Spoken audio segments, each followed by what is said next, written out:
महिलाओं के प्रति बढ़ते हुए अपराध में नंबर 1 की बजाय तरक्की में 1 नंबर का राज्य बने, इसकी ओर से, विपक्ष की ओर से हमारा पूरा प्रयास रहेगा। जय जवान जय किसान जय संविधान का नारा हम लोग दे रहे हैं। क्या हालत हो गई आज किसान की। हमारा किसान डीएपी की खाद के लिए लाइन में फिर रहा है। कहां उसको, किसान को अपने खेत तैयार करने हैं, खाद मिल नहीं रही है। और आपकी सरकार ये यहां पर उपाध्यक्ष महोदय स्टेटमेंट देती है खाद की कोई कमी नहीं है, तो हमारे झज्जर में क्यों नहीं मिल रही। क्या कारण है कि क्षेत्रों में लाइन लग गई। इतने बार कहने के बाद भी, रिक्वायरमेंट कहने के बाद भी, फोन करने के बाद भी एक भी जगह पर जो है खाद, डीएपी की खाद नहीं मिल रही है। पराली को लेकर केवल किसानों को कहना, क्यों नहीं एनजीटी की गाइडलाइंस को हम पूरी तरह से फॉलो करते, और क्यों किसानों की हम जो है रेड लाइन एंट्री कर रहे हैं और फसल नहीं खरीद की जाएगी। क्यों किसानों को थानों में जाकर आज खाद लेनी पड़ रही है, और हमारे क्षेत्र में फसल हमारी तबाह हो गई, बर्बाद हो गई। मुआवजे के लिए हमने बार बार कहा, फिर भी हमारे क्षेत्र में जो है वो मुआवजा देने का काम नहीं किया।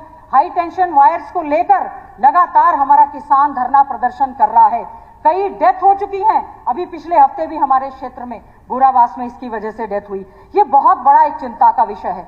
महामहिम राज्यपाल महोदय ने जो अपना अभिभाषण पढ़ा, हम सोच रहे थे कि उसमें भारतीय जनता पार्टी के संकल्प पत्र, घोषणा पत्र का जिक्र होगा, क्योंकि पिछली बार जो घोषणा पत्र बना था उसके लिए यह तय किया गया था एक कॉमन मिनिमम प्रोग्राम सेट किया जाएगा। एक भी मीटिंग उसकी नहीं हुई। माननीय अनिल विज जी उसके चेयरमैन बनाए गए। घोषणा पत्र के पन्नों को भी खोलकर नहीं दिया गया। आज फिर से एक संकल्प पत्र आया है। उम्मीद कर रहे थे कि इसमें महामहिम राज्यपाल महोदय बताएंगे कि हमारी बहनों को लाडो योजना के तहत 2100 रुपया कब से मिलना शुरू होगा। एक विजन डॉक्यूमेंट होना चाहिए था, लेकिन उस पर भी कोई खास चर्चा नहीं हुई।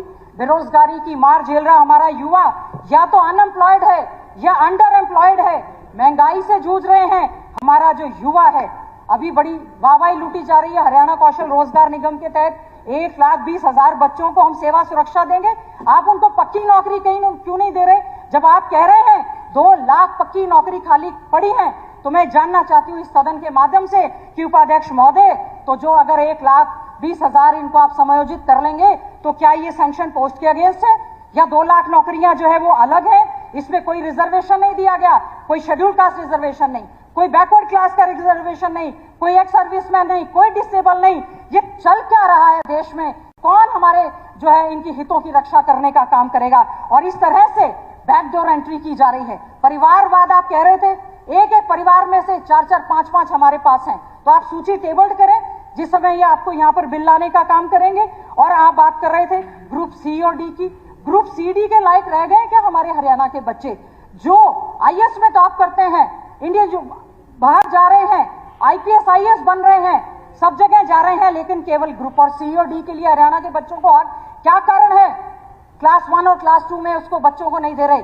जुडिशरी का रिजल्ट आया, आपने रिजर्वेशन की जो सीटें थी उसको खाली छोड़ने का काम किया, और जनरल कैटेगरी में जो है बाहर के बच्चों को भरने का काम किया। क्यों हरियाणा के बच्चों को हरियाणा में पक्की नौकरी नहीं दी जा रही? यही कारण है कि आज हमारा पढ़ा लिखा युवा अंडर एम्प्लॉयड, अनएम्प्लॉयड, डंकी के माध्यम से विदेशों में पलायन कर रहा है। गांव के गांव खाली हो गए हैं। स्पीकर महोदय का खुद का जो क्षेत्र है, पूरे गांव वहां पर खाली हो गए हैं। बूढ़े माँ बाप यहां पर रह गए, पैसा अपनी जमीन बेचकर वो जा रहे हैं। इलीगल तरीके से उनके साथ इतना बड़ा अन्याय हो रहा है। और हमारे यहाँ पर जब जॉब की बात आती है, चाहे यूनिवर्सिटी की बात आ जाए, चाहे कॉलेजेस की बात आ जाए, आप उसमें हमारे नेट जेआरएफ पीएचडी पास बच्चों को नॉन फाउंड सुटेबल कर देते हैं, और फिर कह रहे हैं कि भर्ती नहीं हो रही, बैकलॉग को पूरा आप कर नहीं रहे हैं। शिक्षण संस्थाओं में, क्योंकि शिक्षा में सरकारी स्कूलों में शेड्यूल कास्ट का बच्चा पढ़ता है, दलितों के, गरीबों के, बैकवर्ड्स के बच्चे पढ़ते हैं। साजिश के तहत इस भारतीय जनता पार्टी की सरकार ने 5,000 से ज्यादा सरकारी स्कूलों को बंद करने का काम किया है। डाइट को बंद करने का काम किया है, जहां पर जेबीटी की ट्रेनिंग और उनकी भर्ती हुआ करती थी। स्टाइपेंड स्कॉलरशिप आप उनको नहीं दे रहे हैं। पोस्ट मैट्रिक स्कॉलरशिप पिछली टर्म में कहने लगे थे कि लाखों बच्चों को 21, 22, 23, 24 और अब 24-25 का सेशन आ गया है, पोस्ट मैट्रिक स्कॉलरशिप नहीं मिल रही है। बड़ा दुर्भाग्यपूर्ण है, सरकार ना इसको गंभीरता से ले रही है। Aarohi model school, educationally backward block में 36 मॉडल स्कूल हमारे समय में बनाए गए थे। टॉप क्लास मॉडल स्कूल से उनमें स्टाफ को भर्ती करने की बजाय, उनको पक्का करने की बजाय, हमारे टॉपर बच्चों को जो है आप सुविधा देने का काम नहीं कर रहे हैं। आज हमारे कॉलेजेस की मैं देख रही थी जिस समय कॉलेज में सीटें भरने के लिए एडमिशन की बात आई, मैक्सिमम सीटें हमारी खाली रह गई।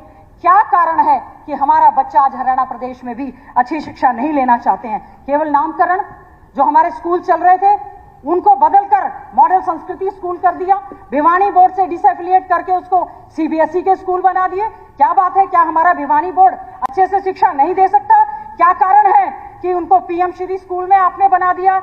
और आपने फिर उसके बाद, मैं कहना चाहूंगी, न्यू एजुकेशन पॉलिसी का जिक्र मैं सुन रही थी, माननीय हमारे जो नए शिक्षा मंत्री बने हैं, न्यू एजुकेशन पॉलिसी 2020 को आप कह रहे हैं 2025 तक आप करेंगे। आज तक उसके लिए करिकुलम नहीं डिसाइड हुआ है, कोई वर्कशॉप नहीं हुई है, स्टेक होल्डर्स से कोई बात नहीं की जा रही है।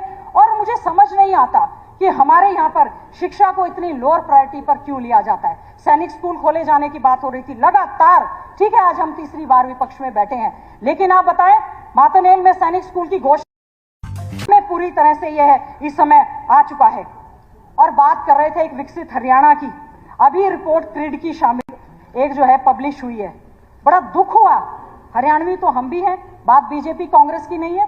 दुख हुआ कि जो data provided by the citizen resource information department, the CRID, 70% of the Haryana are the BPL category.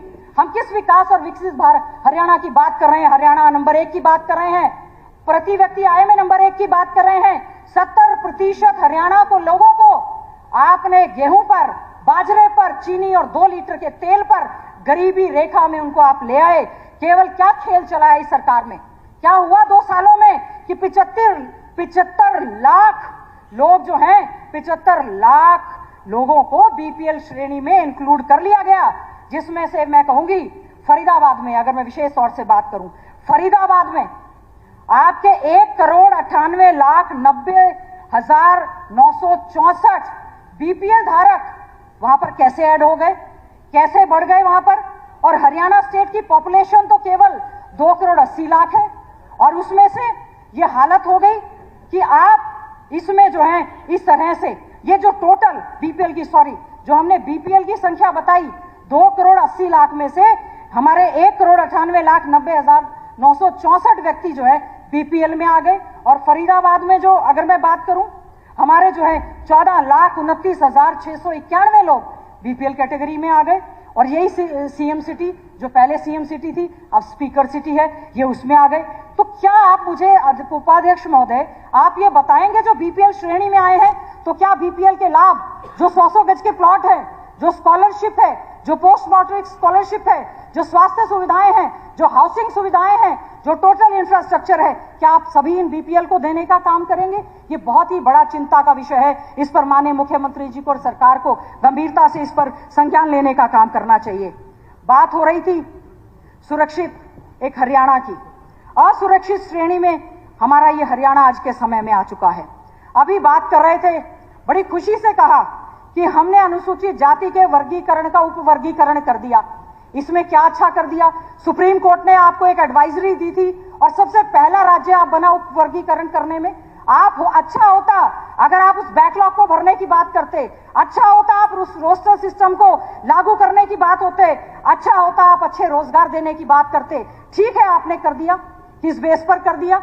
अभी तक जातिगत जनगणना नहीं हुई है, केवल और केवल डिवाइड एंड रूल, बांटने का काम करने का काम आपने इसमें किया है, केवल और केवल। जबकि सुप्रीम कोर्ट के इस ऑर्डर में लिखा गया है कि राजनीतिक लाभ के लिए ना करें, लेकिन भारतीय जनता पार्टी की सरकार ने राजनीति के लाभ के लिए सबसे पहला राज्य बनते हुए डीएससी और नॉन डीएससी करने का काम किया है। कोई बात नहीं, आप उनको भी दें, हम ये नहीं कह रहे, आप हक तो दें, आप हक तो देने का काम करें। उपाध्यक्ष महोदय, मैं ये जानना चाहती हूं, इस असुरक्षित प्रदेश में क्यों बांटने का काम? तो जनरल में भी आप ईडब्ल्यू मैं पूछना चाहता हूं, ये अपने लीडर से, अपने नेता से, देश के नेता से, प्रदेश में तो कोई है इनका लीडर, क्यों नहीं है? आज तक नेता प्रतिपक्ष नहीं चुन सके। अपने नेता से बयान दुआए कि हम डीएससी वर्गीकरण का विरोध करते, दो बयान। मैं तो अभी भी नहीं कह रही, दो बयान। उपाध्यक्ष महोदय, क्यों नहीं बयान देते हम लोग? उपाध्यक्ष महोदय, मैंने ये कहा, हम पूरे देश में कर रहे हैं, उपाध्यक्ष महोदय, दो बयान। मंत्री जी पहले इस बात पे लीडर है नहीं,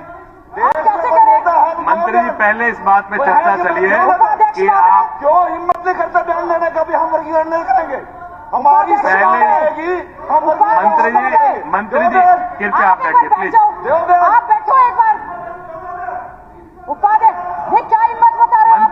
मंत्री जी उपाध्यक्ष बैठिए प्लीज। आप मंत्री जी आप बैठिए प्लीज, क्योंकि पहले इस बात पे चर्चा हुई है कि एक विधायक जब बोलेंगे तो बीच ये मंत्री हैं, इनको अपनी जिम्मेवारी समझनी चाहिए।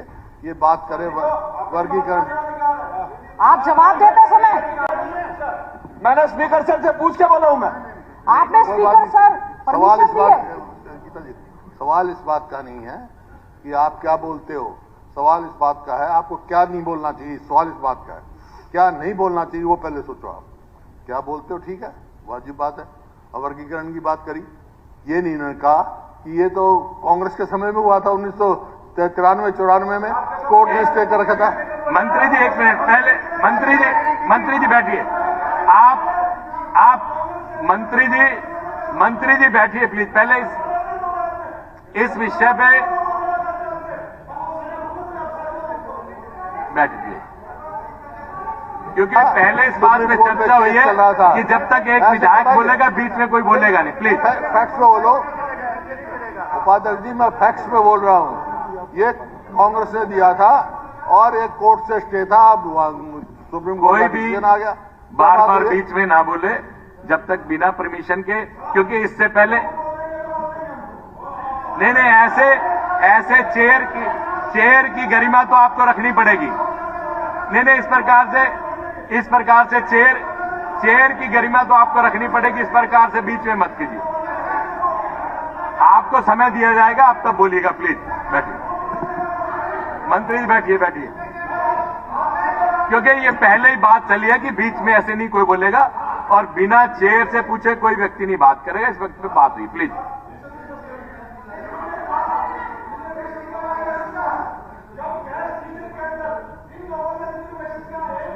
खड़िया विधायक थे, ये भूपेंद्र हुड्डा जी मुख्यमंत्री थे, फूलचंद मंत्री जी प्लीज बैठिए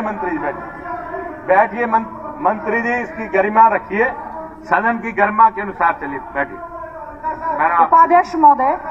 उपाध्यक्ष महोदय मेरा अनुरोध है, बहुत सारे सुप्रीम कोर्ट के फैसले आते हैं, मैं केवल आपके माध्यम से भारतीय जनता पार्टी की सरकार को कहना चाहती हूं, ठीक है आपने किया, लेकिन आपने दिया क्या है? केवल डिवाइड एंड रूल दिया तो कुछ भी नहीं। क्या आप उनको लाभ देने का काम करेंगे? क्या पक्के सफाई कर्मचारी लगाने का काम करेंगे? हमने अपने घोषणा पत्र में कहा था कि पक्के सफाई कर्मचारी, आज आप उनके साथ इंजस्टिस कर रहे हैं।